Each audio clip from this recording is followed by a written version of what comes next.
last-minute shakeup at 5:30 a.m., laundry situation not good. And when your focus is on helping your clients, it's easy to forget about yourself. But NASM knows trainers. Morning ride is okay. And staying in front of the day isn't always as Nice simple ride. as 1, What's 2, up? 3. So when the unexpected has you pressing pause, What's the latest on creatine? I'm going to get back to you on that. let NASM1 help you press play. Visit NASM.org to sign up for a membership today. You're listening to the Mindful Drinking Podcast with Derek Brown on the NASM Podcast Network.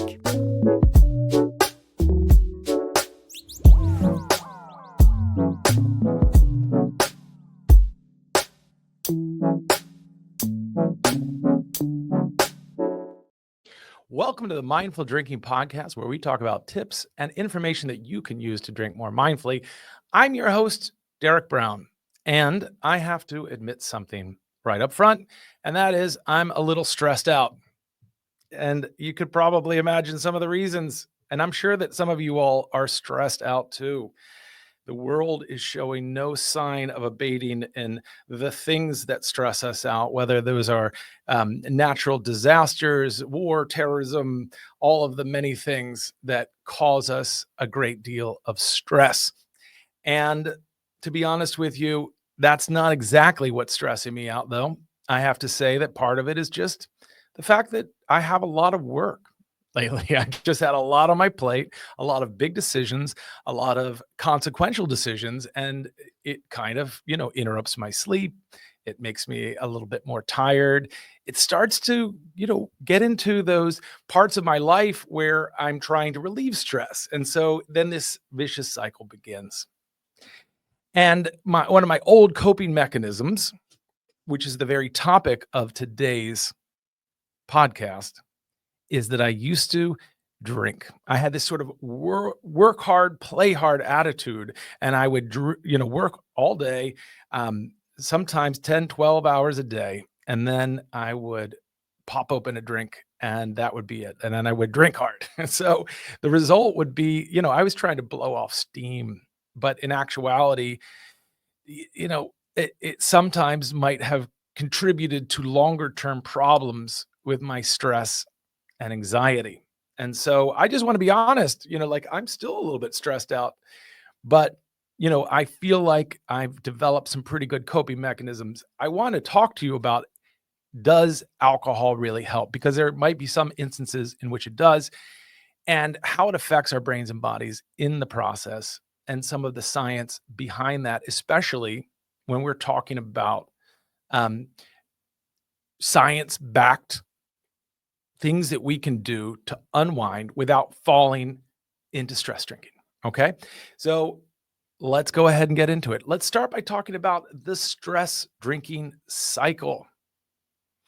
So one of the problems with this whole thing is that when we start with stress, and in this case, let's talk about different stressors in our lives, right? There might be general life stress, or childhood experiences that lead to ongoing stress. It could be that aspects of your identity contribute to stress because of historical inequalities and so forth. And then, of course, there are catastrophic, fateful events that cause us stress. I'm sure you know exactly what I'm talking about. And that exposure to any of those can lead to more drinking. But when we're talking about a population level increase in overall alcohol consumption, there is no doubt that exposure to terrorism, war, and other disasters lead to increased drinking to cope with the traumatic experiences. Okay.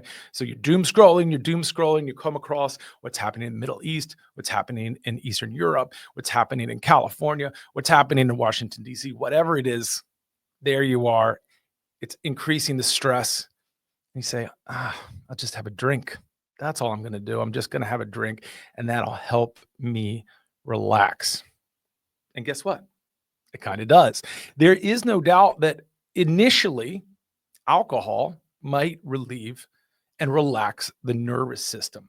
Okay. So I just want to acknowledge that up front. There is certainly an instance in where it may initially lead to a relaxation response. But the problem is over time, it makes stress worse. And so it can lead to sleep disruptions, increased anxiety, emotional instability. I mean, have you ever woken up at 4 a.m. just feeling a sense of dread? That could be alcohol affecting your cortisol levels. And so, effectively what it does when you're drinking is it disrupts your stress hormones. So I learned something, and this is not just a plug for the program, although certainly it is. I learned something when I became a certified wellness coach with NASM, and that was about the HPA axis. I remember this because it was, there was a lot of questions around it, and there was a lot of study around it. The hypothalamic pituitary adrenal axis. And this is what controls our stress response. Chronic drinking throws it off balance.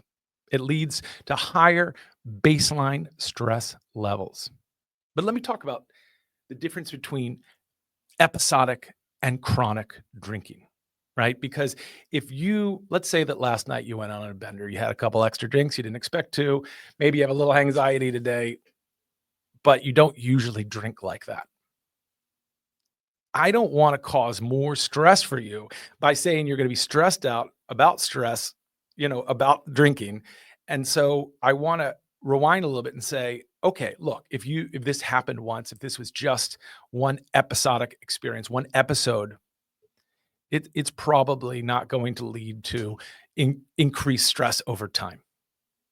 It's when it becomes chronic, and chronic can be, weekly. It can be every weekend. I go out on the weekends and I have a couple drinks. I have 3 or 4 drinks. I have 5 drinks on a Saturday night. That's not uncommon for people to go out and go to a bar, go dancing, go to a restaurant and go to a restaurant, you have the tasting menu. You can't do that every week, right? That essentially is starting to lead to binge drinking, which is defined as 5 drinks or more in one episode. And there is no doubt that binge drinking will lead to this disruption in your HPA axis and to a destabilization of your stress hormones. So that's really important to recognize. And you can't do that every week. You just can't go out and binge drink every week. But also, right below the threshold, there's some problems too. So I don't want to give you the impression that, okay, fine, just have 4.5 drinks and you'll be okay. Every night I drink 4.5 drinks. I'm not binge drinking. That's still essentially right at the threshold. And let's say it's even 3 drinks on a chronic amount. That's the fact is that every increment that you go up in terms of alcohol consumption, it increases the risks of disruption to your, HPA axis. So I'm not saying one drink once in a while is going to be destabilizing. I'm saying that a chronic, even if it's below binge drinking, but certainly at binge drinking, because that's where a lot of the science points to, that's going to make relaxation harder and stress harder to manage. In that, there is also the problem of anxiety. And, many people, myself included, this was a big part. I often talk about the low idling engine of anxiety that I experienced through my own mental health issues. I constantly felt this sense of anxiety, and alcohol was a way to medicate, was a way to bring that anxiety down and put it in the background or just forget about it. I didn't have to worry about it at all. But it ended up inducing more anxiety for me over time. You've heard the term anxiety. I already used it once. It creates a feedback loop, right? Where you feel anxious, you drink, then you feel more anxiety, you drink, and so forth. So you're in a loop within a cycle and it's not going well for you, right? How do you break the cycle? And that's an important discussion. And that's where really what I wanted to get to is how do we break that cycle? And so I want to talk about the Yerkes-Dodson law, which is the relationship between stress and performance. The truth is that stress is not always bad for you, right? Some level of stress is okay. And it could be essentially you feel the stress to do a good job at your work, right? Like I mentioned the fact that work is on my mind, and that's a big part of it. But within reason, it drives me, it pushes me to be more engaged, to want to do a good job, and that's okay. So too little stress is not great. Too much stress, we're overwhelmed and burnt out.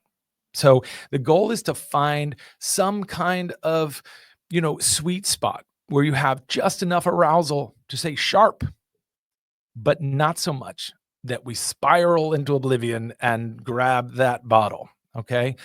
So alcohol often pushes us past that peak. And we think it's being helpful and unwinding, but it actually leads to a dysregulated stress response. So what do we do instead? You're listening to the Mindful Drinking Podcast, and I'm your host, Derek Brown, and we are talking about breaking the cycle of stress without alcohol. We've already kind of gone through alcohol and some of the problems it causes with a dysregulated stress response. Look, if you had one drink, we're not talking about you right now. We're not worried about just one drink every now and then. We're talking about a chronic relationship with alcohol. And that's where we have to find a good relationship with alcohol. And even if for some of us that means not drinking, and some of us it means drinking every now and then, that's okay, right? But if it's about stress, we should not use alcohol as a means to control stress. Okay, it sounds strange to those of you who are just used to it, right? Like at every turn, there's discussions around, oh gosh, I'm stressed out. Give me a glass of ... right? I'll have a glass of wine. I remember this one woman who came up to me after a talk that I did, and she said, I don't drink that much, but I am kind of concerned. I just want to know more about it. And, I'm not a counselor, right? I'm not somebody that can dole out advice on medical help, therapeutic help, right? I know my scope. I know that as a certified wellness coach, there are some things I understand. There's some things I do not understand. And then I have to, rely on experts for. And so, but in this case, obviously, I'm always happy to just talk to somebody, maybe point them in the right direction, tell them the right people to talk to about this. This person said, okay, I drink a bottle of a bottle of wine a night to unwind. And it's part, I cook my dinner, I drink the bottle of wine. And that's when the red alarm went off, and ding, ding, ding, all the bells and everything. And I was like, well, wait a minute. I mean, by yourself, you were drinking an entire bottle of wine. And she said, yes. That, just to be clear, because I was studied to be a sommelier, a wine person. So I had to price out exactly what the cost per glass was. And it depends on how many ounces you are drinking. But that's between 4 and 6 glasses of wine for an entire bottle. So bad news. Sorry. If you're drinking a bottle of wine yourself, that is absolutely binge drinking. And that should be cause for concern. So of course I suggested, listen, it might be a little bit more than you should be drinking. What I would suggest is, why don't you talk to your primary care physician? If you have a therapist that you work with, why don't you talk to a therapist? If you don't want to do that and you'd like to sit in on a peer recovery group like Alcoholics Anonymous or Smart Recovery, that's okay too, right? Like, even if you don't think you are classically somebody with alcoholism, it doesn't mean that you can't just sit down and learn. You might hear some amazing stories. You might hear some people who are truly going through something that could help you, not just with alcohol, but in life. Because I feel very much that people who go through a recovery process, they learn a lot about themselves and life in the process. So I think it's really important to recognize that even if you don't think that you have a problem with alcohol, but you're a little bit concerned, go to a meeting, go talk to somebody. It doesn't really hurt. And if the answer is you find out I am not a person with an alcohol use disorder, AKA alcoholism, that's a really good thing to find out. So just putting in that note there. But listen, if it's not really a problem, but you are kind of using alcohol as a way to control stress, there are absolutely better ways to do it. And I want to share some of them right now. And so the first one I want to share is not a plug for this particular brand of doing things, but it's just what I did and I loved it. And it's called MBSR, mindfulness based stress reduction. And it is a science backed mindfulness program that does not focus on necessarily the religious aspects of it, right? So it does draw from wisdom traditions, right? There are certain religion and religious practices, whether it's in Christianity or Buddhism or Hinduism, that have mindfulness practices. So it's not to say it doesn't draw from those, but this one is more focused on a secular perspective, right? So it's not asking you to join a religion to practice this, which I really like, because I think sometimes we feel like we have to adopt a whole new language, a whole new religion just to do something that's quite simple. Sit still, pay attention, be in the present moment without judgment. And I think that that's what it's about. So it really shifts that focus away from anxious thoughts back to the present moment. And it reduces rumination. It improves your sleep quality. It lowers anxiety. And it can start with just 5 minutes a day, right? So if you are not sure how to do it, let me just give you a little quick exercise. It's super simple, okay? Sit down or lie down, whatever makes you feel more comfortable, but you're not going to fall asleep, right? So if you lie down and you fall asleep, I mean, that's good if you're missing sleep to get the sleep, but this is ideally one that you'll stay awake for 5 minutes. That's it, right? Sit down, start concentrating on your toe. Start with your toe and then progressively move through your body from your toe, through your knees, through your waist, chest, head, and start, thinking about, how do I feel right now? Right? In the present moment, and do not judge it, right? If you're, let's say you kicked your toe, it's a little bit stung, it hurts a little bit, just accept it. My toe has a little bit of pain, move on, right? My shins, feeling great. My knees, a little creaky. My waist, I'm feeling a little tight today, right? My chest, I'm actually breathing really fluidly. I feel great, right? So just going through, and maybe the great is a judgment. So, okay, that's why I'm not leading meditation classes, but I'm just trying to tell you that this MBSR and just small techniques that you can use, like body scanning, look it up. There are lots of YouTube and other, social media related and online body scanning practices from 5 minutes to an hour. Give it a try. That's definitely one that will help. But whatever mindfulness practice you have come across and that works for you certainly is good. This is a genuine way to reduce stress. And I'm sure you've heard it, but I'm just reminding you, okay? And it's simple. The mindfulness-based stress reduction program, the MBSR, is an 8-week course. I did it. It's awesome. I told you I have a lot of stress, but I'm dealing with it. This is one way I'm dealing with it. All right. So journaling for stress and sleep is another really good one, right? Expressive writing can help us deal with our emotions and clear the mental clutter that we have in our brains.